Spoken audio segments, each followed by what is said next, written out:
Sengoku, you and the government know what's coming. A video that will embroil the seas far and wide.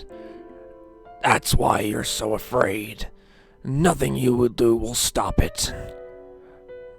I've no interest in it myself. But someday, that video will come and turn this world upside down. You know what I'm talking about. I'm sure that someone will watch it. Whether you like it or not, that day will come soon.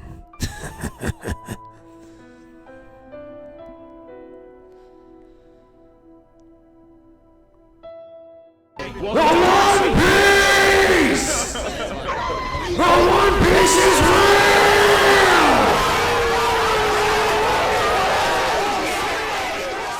Bum bum bum bum bum bum bum bum bum bum. Well, I guess we found my emergency food for the next journey on the voyage. Yep. Judging from the background and the straw hat, we're going to finally be talking about One Piece Red. I mean, you guys voted for it, so let's get into it. 3, 2, 1, go!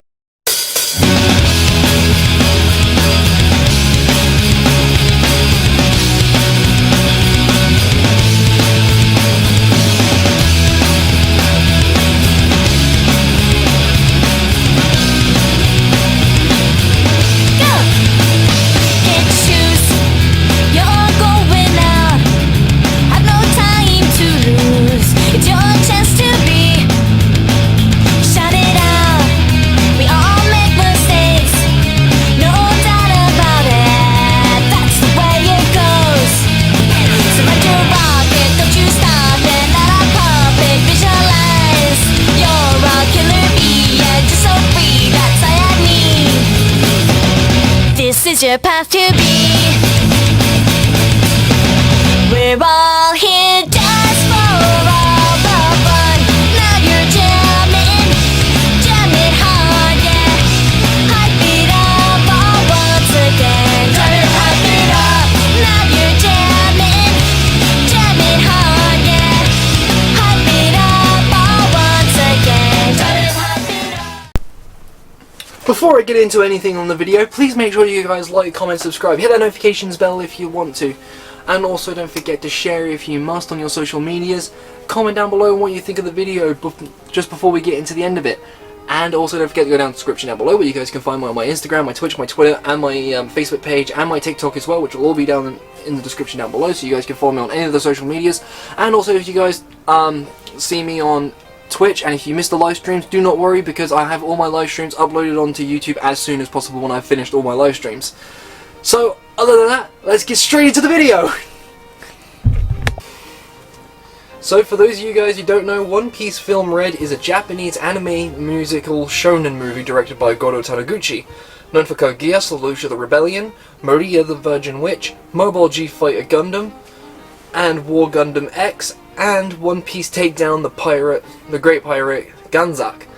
This was also produced by Toei Animation, known for Dragon Ball, Fist of the North Star, Sailor Moon, Slam Dunk, and The End of Evangelion. This is also the 15th movie in the One Piece film franchise, based on the manga and anime of the same name, written and illustrated by Eiichiro Oda, known for Wanted, God's Gift for the Future, and Monsters,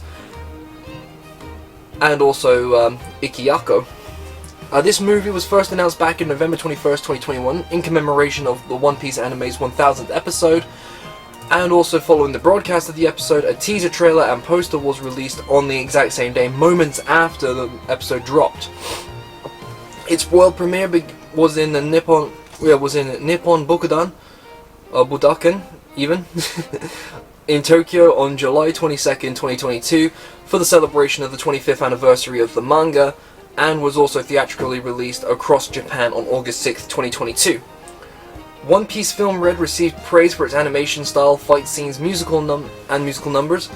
The film also grossed 20.33 billion yen in Japan alone, making it the highest grossing film of the One Piece franchise, and also the highest grossing film of Toei Animation, and the highest grossing film of 2022 in Japan. and the 4th highest grossing Japanese film of all time in Japan. The film was number 1 in the box office ranking in Japan for 11 consecutive weeks. Only 3 Japanese films in history have ever actually done this in total. As of January 29th, 2023, the film had grossed over $246.5 million worldwide, making it the 7th highest grossing anime and Japanese film of all time. So, aside from that little overview, you guys know that I love One Piece. I love the anime, and also you guys follow me on my Instagram, you know I'm currently going back through the entirety of the manga, because I'm currently rereading the Dressrosa arc right now. So obviously I've got a long way to go from catching up, all thanks to the live action series on Netflix, which I also reviewed, and you guys can go check that down below as well at some point. And that was a very loud bang. Anyway, so this is the base synopsis of One Piece Film Red. Uta is the most beloved singer on the planet and is known for hiding her own identity when performing. But now, for the first time, she will reveal herself to the world. All of Uta's fans, including the Straw Hat Pirates, have come to enjoy her performance, but Luffy then suddenly drops one of the biggest bombs in history, that Uta is actually the daughter of red-haired Shanks. So, before we get into the movie, there's going to be quite a few spoilers ahead, because obviously I'm talking about a movie, not a TV show. There will probably be a couple minor things left out of the video. So if you guys want to watch One Piece Red, go ahead. If you're in the US, I guarantee you it's either on Hulu or Crunchyroll or somewhere along that line. Or unless if you're living in the UK, you could probably find it somewhere else online, or you could probably find it available to rent anywhere, or do what I did, buy the DVD or buy the Blu-ray or what have you. It is a really good movie, so let's just get straight into it. I also want to make a little note as well, although this movie is not canon to the series, just like with most anime movies that exist, this movie is supposed to take place right after the Wano Country arc, hence why Jinbei has become part of the crew. So the movie begins just like any other One Piece episode. Since the execution of Gol D. Roger, every pirate has been wanting to find the One Piece, and the world government and the Marines mostly don't give a shit about the common folk and all that crap. And obviously it's been 20 years since Gol D. Roger's execution, and no one's actually found the One Piece yet, and sent everyone going across not only the Grand Line, but also into the New World as well. Anyway, so the Straw Hats get to the stage island where Uta is actually performing, and this is where we get the first song that was actually promoted to high heaven for this movie, New Genesis, which is an absolute fucking banger. Uta then carries on performing and reveals herself to the world, and everyone around the world is just absolutely hyped as fuck. With good vibes checked all out, Uta then gives us a speech on how she's aware of the world's current situation. Luffy, the bumbling rubbery dumbass, gets on the stage and is like, "Hey yo, Uta, it's been ages! Hey guys, this lovely woman over here is actually Shanks' daughter!" Some henchmen and a couple of Big Mom's kids try to ruin the vibes by trying to kidnap Uta, but then the Straw Hats jump in to try and protect her, showing off all of their powers and to kick the shit out of everyone. But Uta puts a stop to it and starts preaching about how she can create world peace with her music. We then get our second song of the movie, I'm Invincible, and Uta gets dripped out completely in armor and takes care of Big Mom's kids and hangs them up on a web sheet of music. Yeah, a big web of sheet music. She then preaches more on how she'll be able to make anyone pay only for those who'll try and stop the vibes and the creation of world peace. The 5 elders at Marine HQ meanwhile send a Kainu to capture Uta, but then she'll awake, only because she'll awaken a dark power hidden within the island.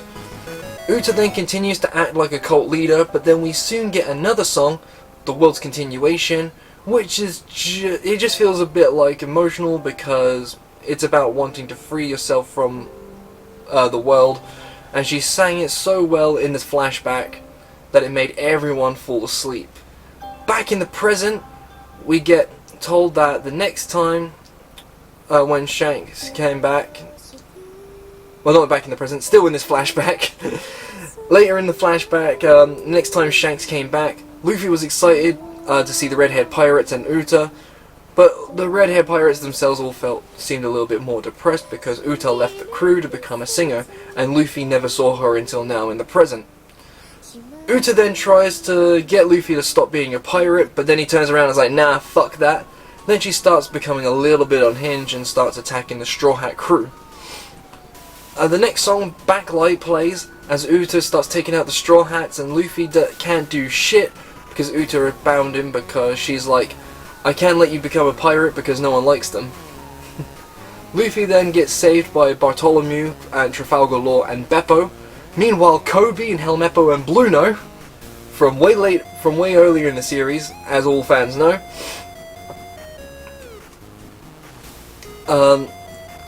start infiltrating the mob that is created by Uta to hunt down Luffy. Some Frankenstein's monster-looking motherfucker called Gordon lets Luffy and the others in on a little bit of backstory of Uta when this and the island itself.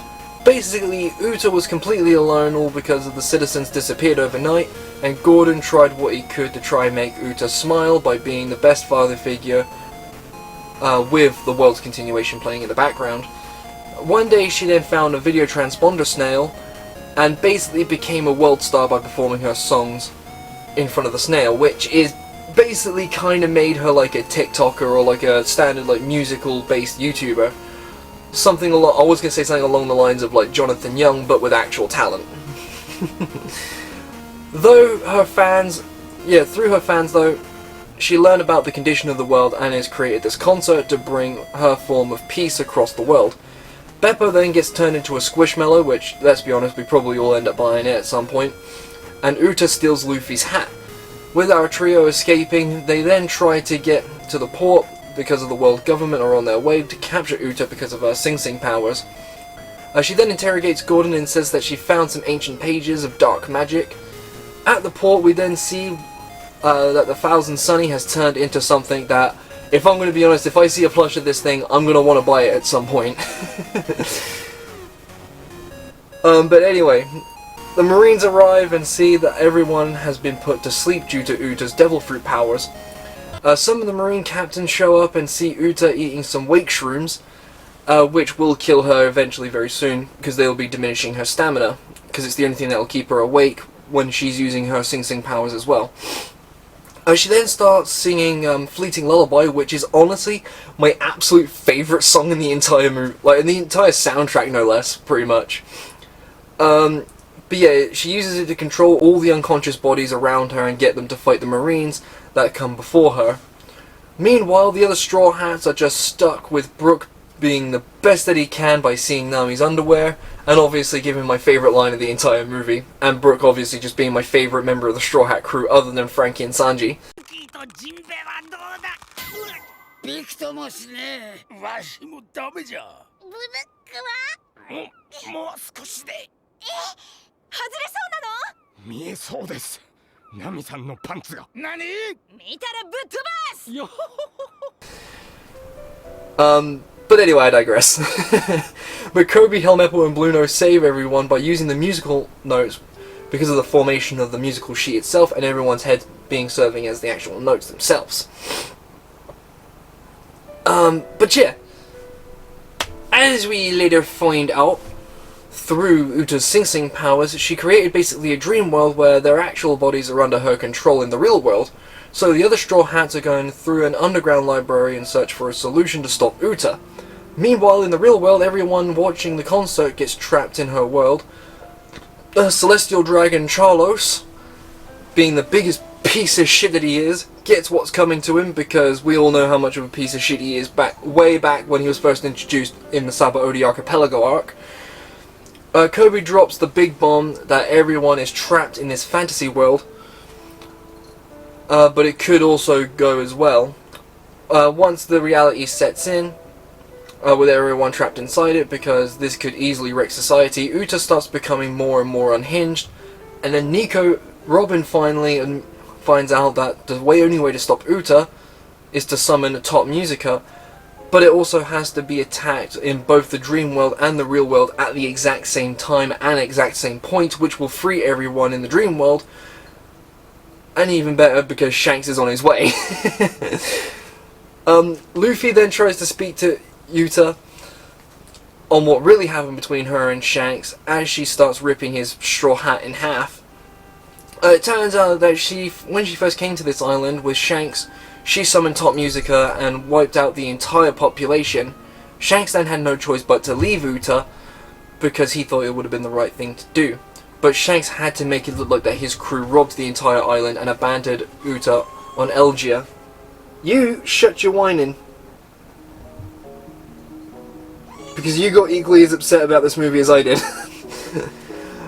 Uta then goes to stab Luffy, but then lo and behold, motherfucking Shanks shows up and is like, hey yo, what's up?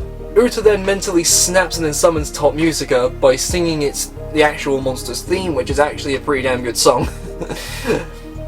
This is where we get an incredible fight in both the real world and the dream world. Luffy then awakens Fifth Gear, which is the first time we actually saw it, because it never actually appeared in the anime at this point, only in the manga format, because the Wano Country arc was like nearing its end at this point. But yeah, once Top Musica is defeated, Uta is badly wounded and she uses the last of her strength to sing The World Continues one last time to restore everything that she did before dying in Shanks' arms, which, to be honest, I fucking broke down in the cinema watching this when it first came out. And I fucking broke down mentally as well while watching it for this review. One Piece has good sad moments. Like, no matter whereabouts you are in watching One Piece, I guarantee you, you are going to fucking cry. But yeah, anyway, she then makes up... Everything's all made up in the end, but then the world government want to try and capture Ufa while she's still technically alive, but Shanks basically gets everyone to fuck off by using his Conqueror's Haki. The Straw Hats then wake up in the real world, sailing on the Thousand Sunny, and the movie literally just ends. Like, right then and there. Like, even when they did the filler arc about Uta in the anime, it just ends. Where we never got like a proper revelation. Although we do know Uta herself is a canon character in the universe of One Piece, she never actually, like the actual arc itself about Uta and that everything that's happened in this movie and the arc that happens in the TV show it's not going to be canon. But anyway, that's the overall story, or at least my summary, of One Piece Red. So let's get straight into another part of it where I'm going to talk about some of the characters. So we got Monkey D. Luffy, voiced by Mayumi Tanaka in the sub version, and voiced by Colleen Clinkenbeard in the dub. Our favourite rubbery boy still never changes no matter what version of One Piece that we get adapted. He's always going to be smiling, but when it actually is time to get serious, he does go all out and will stop at nothing to save not only his crewmates but also innocent people, along with even some Marines that he gets along with. I mean, what is there to say about Luffy that hasn't been said already by thousands of fans across the world? Well, not thousands, millions if not billions of fans of One Piece fans around the world. Now we got Shanks, voiced by Shuichi Ikeda in the dub, and voiced by Brandon Potter in the dub. Shanks is just amazing. No matter every single time he comes back, I always want to see more of Shanks. Like, since he disappeared back in the East Blue arc, and when, spoilers, he reappeared in the Marineford, like, every single time he just appears, he just gets more and more cooler as he turns up. But this version of Shanks obviously is way better than the 4Kids version of Shanks. Which, then we're going to talk about Uta. Technically the main villain, but also technically isn't the main villain of the movie. Voiced by Kaori Nazuka in the subbed and Amanda Lee in the dub version, and her singing voice is provided by the beautiful songstress Adu. Uta is definitely one of the more unique characters because of her, well, not only because of her character in this movie got an overload of promotion through not only the incredible songs performed by Adu, but also with how sincere she is on wanting to actually try and make the lives better for everyone in the entire world, but only being misguided by her own actions. She is basically just like Yagami from Death Note, but is not a major asshole about everything, but also genuinely does have good intentions on how she wants to try and go about things. She does believe that she can help others, but obviously only being misguided through everything that's been going around her. Then we got fan favorite character Roronoa Zoro, being voiced by Kazuya Nakami in the subbed version, and by Chris Sabat in the dub. He is obviously one of the fan favorite characters, but when he's not showing off in the fight scenes and being completely badass like he always is in the anime, just like in one of the most in one of the previous One Piece movies, One Piece Gold, my dude just got fucking sidelined. But to be fair, I think he did get sidelined a lot worse in One Piece Gold than he did here. Like, he does actually show up a little bit more, so that's kind of a pass, but we love him regardless. Next, we got Nami, voiced by Akemi Okamura in the sub version, and voiced by Lucy Christian in the dub. Just like Zoro, I feel like she's just been sidelined a little bit, but when the group actually has some plan that they have to try and do, or when shit just goes down completely, she's always there to help provide backup in any type of situation, no matter what. And obviously, she is one of my favorite female characters in One Piece as well, like, no doubt about it. Then we got Usopp, voiced by KP Yamaguchi in the sub version, and by Sonny Strait in the dub. Our lovable long-nosed coward gets a fair amount of time to shine in this movie, especially near the end fight when he actually uses observation haki to actually communicate with his dad Yasop to help attack Top Musica. To be fair, I feel like this is probably like the most I've actually seen Sanji develop, other than what happened to him throughout the Water 7 and Enies Lobby arcs. Then we got Sanji, voiced by Hirokai Hirata in the sub version, and voiced by Eric Vale in the dub. Our favourite world-class chef and professional sex pest is a bit more restrained in this movie, actually, when it comes to him being at his most horniest in the arcs and movies. Sanji is actually the same in the show by being extremely horny and helping fight at the end, where he's just annoyingly horny in most movies, especially like in The Return to Sabaody, but it is good to see him a little bit more restrained in situations like this. I know it's like one of the major things that people do complain about Sanji being horny, but you know, what can you do? It's Sanji, for fuck's sake, but it is a lot better to see him a lot more calm and collected this time around. But next we're going to talk about Tony Chopper, voiced by Ikue Otani in the sub version, and voiced by Brina Palencia in the dub. Chopper doesn't really do much in this movie other than just trying to look adorable just to sell merch of himself. I mean, let's be honest, Chopper has been with us since the beginning, so it is kind of expected from a character like him. Then we got Nico Robin, voiced by Yuriko Yamaguchi in the sub version, and voiced by Stephanie Young in the dub. Nico Robin doesn't really do a lot other than in the scene in the library where she's actually looking for a way to stop Uta, which is a real shame because just like Nami and Zoro, they could have actually done a lot more with their character, especially when it comes to the studying of Elusia, the island itself. Then we got Frankie, voiced by Kazuki Yao in the sub version, and voiced by Patrick Seitz in the dub. Every single time we see him, it's always very motherfucking super. Even when he does get sidelined, when there's no fighting involved. But irregardless, you guys know that Frankie is one of my top favourite characters in One Piece, just like how I express my appreciation for Frankie when I play One Piece Odyssey. Then we got Brook, voiced by Cho in the dub, and voiced by Ian Sinclair in the dub. He is way much more better used in the anime, obviously more in there, more than in here, but he does get one of my favourite lines in the movie, which I'm going to probably try and play again anyways. びくともしねえ。わしもダメじゃ。ブルックは？もう少しで。外れそうなの？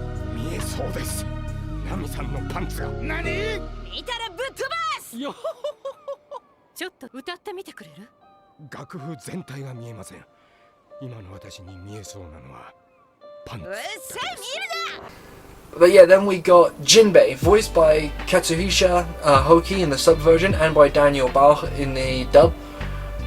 Just like the other Straw Hats, he's not really given a whole lot to do here, apart from just being sidelined, and it did feel like Toei Animation just had to add him in here, as the Wano arc was nearing its end in the manga around this point in the series. But obviously, we have seen Jinbei a lot beforehand in other arcs, like Marineford, Impel Down, and Fishman Island, and Whole Cake Island as well. But other than that, yeah, that's all I could really say about the characters, and those are the only characters I felt like they're actually worth talking about. Even though it was a very piss poor, I was gonna say appreciation, but no. But other than that, yeah, like it's, I don't know, with the characters in this movie, I feel like they could have done a lot better, but the movie is still overall good with its story. But yeah, now we're going to talk about one of the major elements in this movie, the music.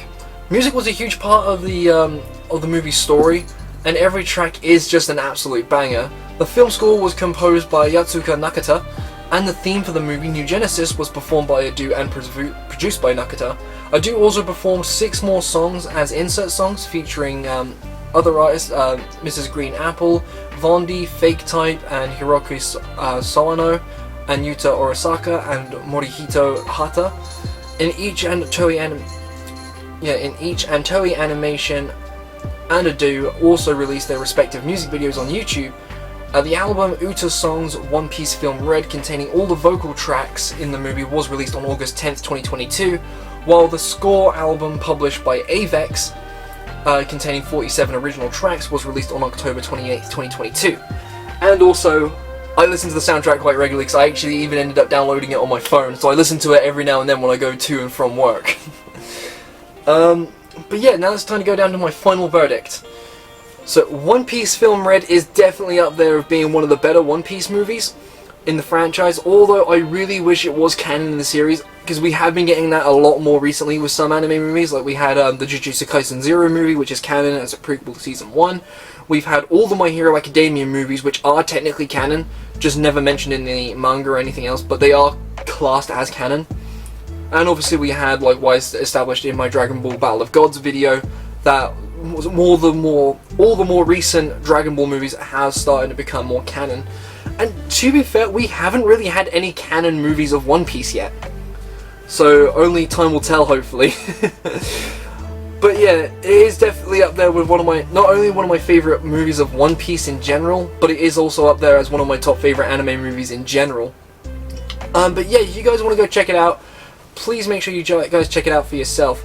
And also, don't forget to like, comment, subscribe, hit that notifications bell so you guys be up to date on everything that I do on here. And also, you guys can check me on my social medias. You guys can find me on my Instagram, my Twitch, my Twitter, and the Facebook page, and my TikTok, and it will all be in the description down below for you guys to go follow me on there if you like to. And also, if you miss any of my live streams, do not worry, because that will also be in the description down below. Well, not in the description down below. It will also be uploaded onto YouTube as soon as possible. And other than that, I will see you lovely lads and ladies in the next one. Before we goes, we find out about a treasure in the Grand Line. There's no doubt, the pirate whose eyes on it, he'll sing. I'll be king of the pirates, I'm gonna be king! Yeah yo, yeah yo, yeah yo, ho ho. His name is Luffy. That's Monkey D. Luffy. Gonna be king of the pirates. He's made of rubber. How did that happen? Yo ho ho, he took a bite of